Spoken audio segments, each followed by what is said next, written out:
তো আমার দিনী নরসর মুজাহিদ ভাইরা, আমি পুলিশকারী মাওলানা মহিবুল্লাহ বলছি।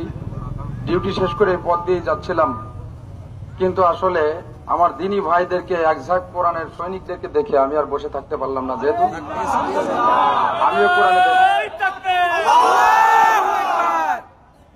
আল্লাহ পাক রব্বুল আলামিন বলেন, ওয়াকাতিলুহুম হাত্তা লা তাকুনা ফিতনাতু ওয়া ইয়াকুনা দ্বীনু লিল্লাহ।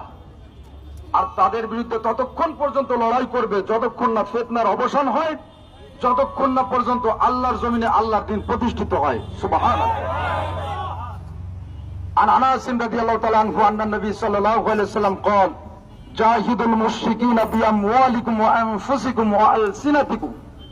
হযরত আনাস রাদিয়াল্লাহু তাআলা আনহু থেকে বর্ণিত, আল্লাহর নবী বিশ্ব নবী জনাব মুহাম্মদুর রাসূলুল্লাহ সাল্লাল্লাহু আলাইহি ওয়াসাল্লাম ইরশাদ করেন, আর তাদের বিরুদ্ধে লড়াই করো বিআমওয়ালিকুম, তোমাদের মাল দিয়ে, ওয়া আনফুসিকুম, তোমাদের জান দিয়া, ওয়া আলসিনাতিকুম, এবং তোমাদের তাও যদি না পারো তাহলে তোমাদের মুখে মুখ দিয়ে, অর্থাৎ মুখের জবান দিয়া। নারায়ে তাকবীর স্লোগান হচ্ছে বাতিলের আতঙ্ক।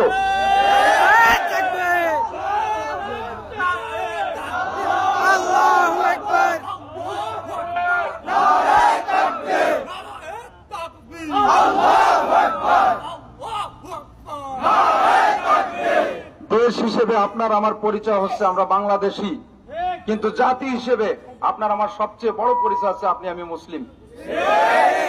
কারণ এই দুনিয়া আপনার আমার চিরস্থায়ী জিন্দেগি না। এই দুনিয়ার বিনিময়ে পরকালকে কড়াই করতে হয়। এই জন্য কবি বলেছেন, আমল সে জিন্দেগি বানতি হে ও জান্নাত ভে ও জাহান্নামে ভে, এ খাকে আপনি ফিতরত হে লানারি লানুরি।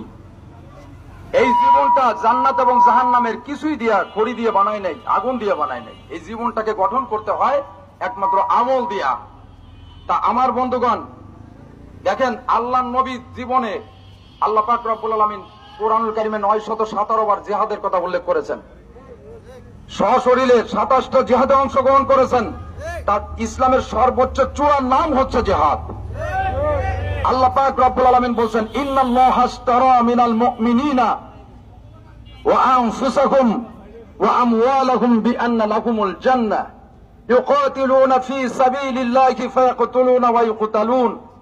আল্লাহ পাক বললেন, ইন্নাল্লাহ, নিশ্চয়ই আল্লাহ, আশতারা, ক্রয় করে নিয়েছেন, মিনাল মুমিনিন, মুমিনদের কাছ থেকে, বিআন্না লাহুমুল জান্নাহ, একটা জিনিস বিক্রয় করেছেন, সেটা হচ্ছে জান্নাত।